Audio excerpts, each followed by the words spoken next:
Hello, my lovely peoples, it's Jijimaherie, and today we have another episode of Jiji's College Dropout Film School. Today we're going to be doing a deep dive on David Lynch's filmography.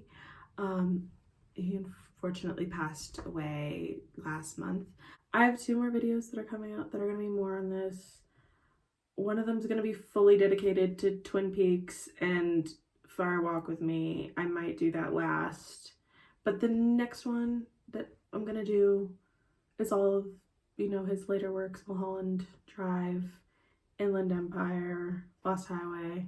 I also know that there's a bunch of other stuff, like he's done a lot of commercials and music videos and short films and documentaries. I think I'm just gonna stick to the feature length and the TV shows.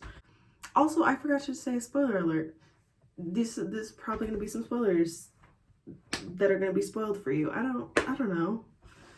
You're probably just, if you haven't seen any of these movies, you're probably gonna be spoiled. Anyways, first up, Eraserhead. Eraserhead basically follows the story of a man who is tasked with taking care of his child who is deformed and is essentially, from the way that I have heard people speak about it, is very much him just talking about his stress of being a husband and a father and the responsibilities that come with that. From what I understand, David Lynch had a child before his first movie came out, and that child had severe health issues, and that severely impacted the way that he wrote the story and what his perception was. It's a desolate industrial landscape, according to Wikipedia. That's the exact verbiage. Elephant Man. This is the first time that I'm gonna say this. I personally prefer David Lynch when he's making stories that he's written himself. Do you understand what I'm saying? Like, I think when he's basing the script off of other source material, it's not all bad. It's just not what I think he's just better at it when he's doing his own original concept. The Elephant Man follows the story of real life man named John Merrick, who was severely deformed. He was alive in England during the 1800s and was basically passed around as like a circus, like sideshow attraction. Elephant Man, I think, is very much a highlight of, I guess, giving compassion.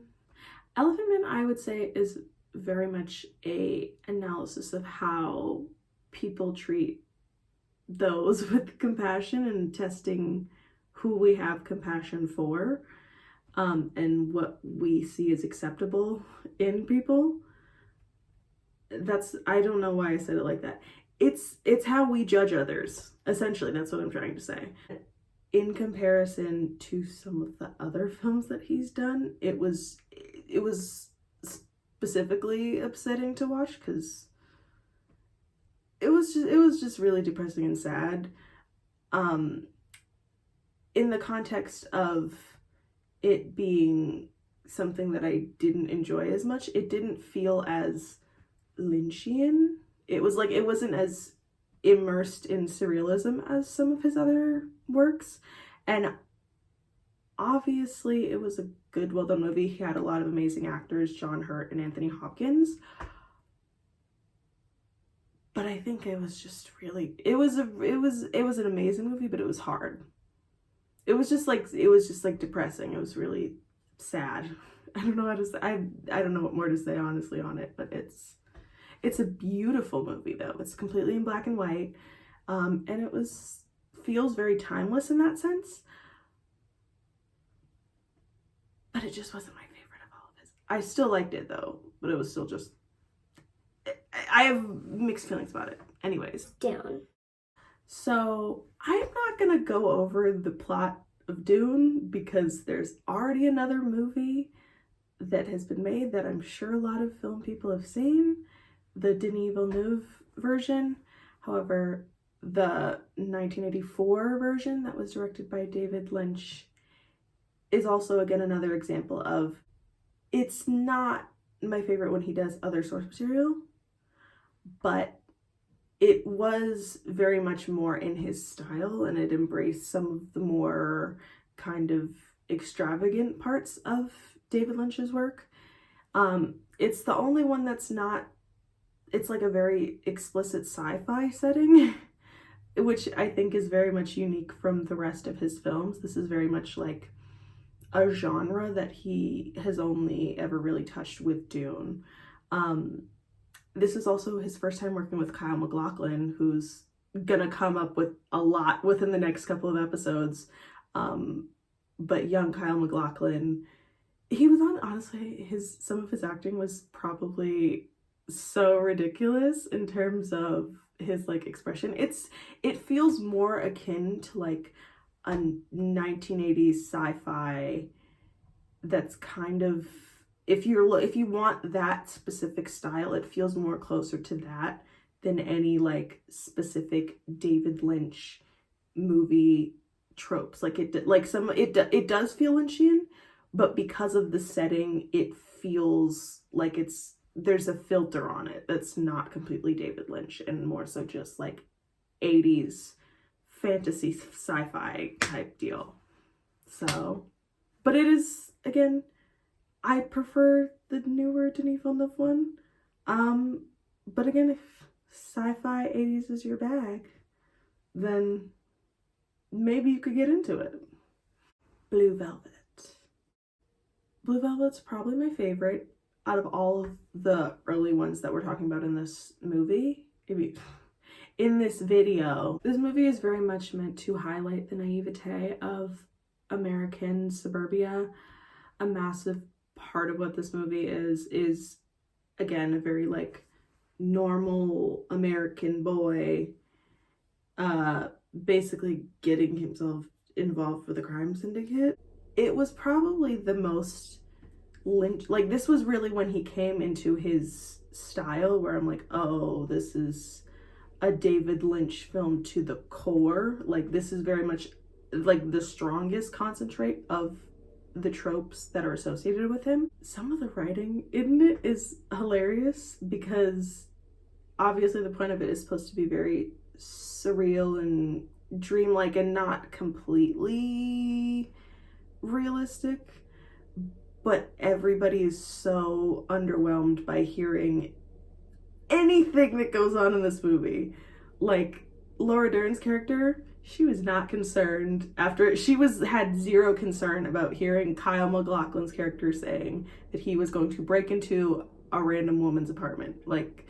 She's obviously supposed to represent naivete, especially within like a very like suburban American ideal, and so she's not really supposed to be like knowing about what the red flags are. But as somebody who was also a teenage girl in the suburbs, I would have had more questions. But yeah, no, it's obviously a funny movie. It's just nobody reacts to anything in this movie. Like there's a scene where Isabella Rossellini's character, spoiler alert, is naked in Laura Dern brings a naked woman who is screaming and freaking out in her house, and Laura Dern's character's mother is like not shocked at all. She's not like, who is this woman? Like she's just like, yeah, I'll call the cops, I guess. Like she was very relaxed. Like I don't know who would be relaxed. But anyways, I think Blue Velvet is probably the best encapsulation of David Lynch and like what he strives to bring on screen. Also, I've been listening to the song Blue Velvet recently because of I've been on my little marathon, David Lynch marathon, and I put the actual like old like 1960s Blue Velvet song. I've been listening to it and now it's stuck in my head. I think the guy's name is Bobby Vinton? Yeah, Bobby Vinton, the guy that sang the 1960s version of that song, I've been listening to that, and then also I found out that Lana Del Rey did a cover of it. I'm not a diehard Lana Del Rey, but I actually really enjoyed that version as well. Wild at Heart. another Laura Dern movie with Nicolas Cage. You know it's serious business when it's Nicolas Cage. So Wild at Heart basically follows Nicolas Cage's character and Laura Dern's character as they have a very tumultuous relationship that involves Nicolas Cage going to prison multiple times for murdering people who are threatening him and her. Spoiler alert, the person that keeps getting these people to kill them is her mother. It's Laura Dern's character's mother, just like has beef with him. She was like trying to sleep with him and then he rejected her, so she was like, I'm gonna kill him. Which, like, he's your girlfriend's son? I don't know. Again, the reactions, again, the movie was good. The reactions from every character are so insane. But that's kind of the point, because it's not really surrealist in any way, but it is just so fucking funny. Anyways, in terms of, like, again, it was based off of a novel called Wild at Heart. No, I think it's my favorite adaptation that I've seen of his so far, and it legitimately is ridiculous. It has Willem Dafoe. They had Willem Dafoe doing a lot.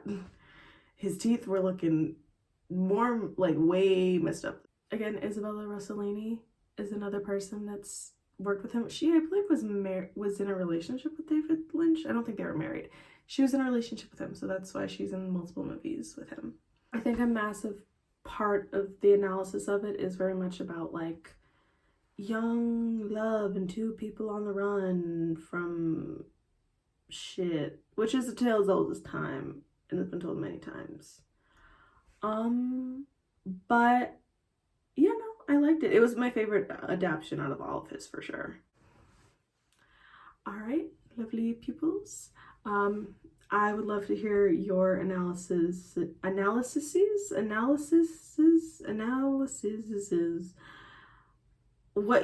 your analysis is, and how you would analyze these movies. Anyways, leave that down below. And maybe add what your favorite David Lynch film is. And I will see y'all next video. Bye.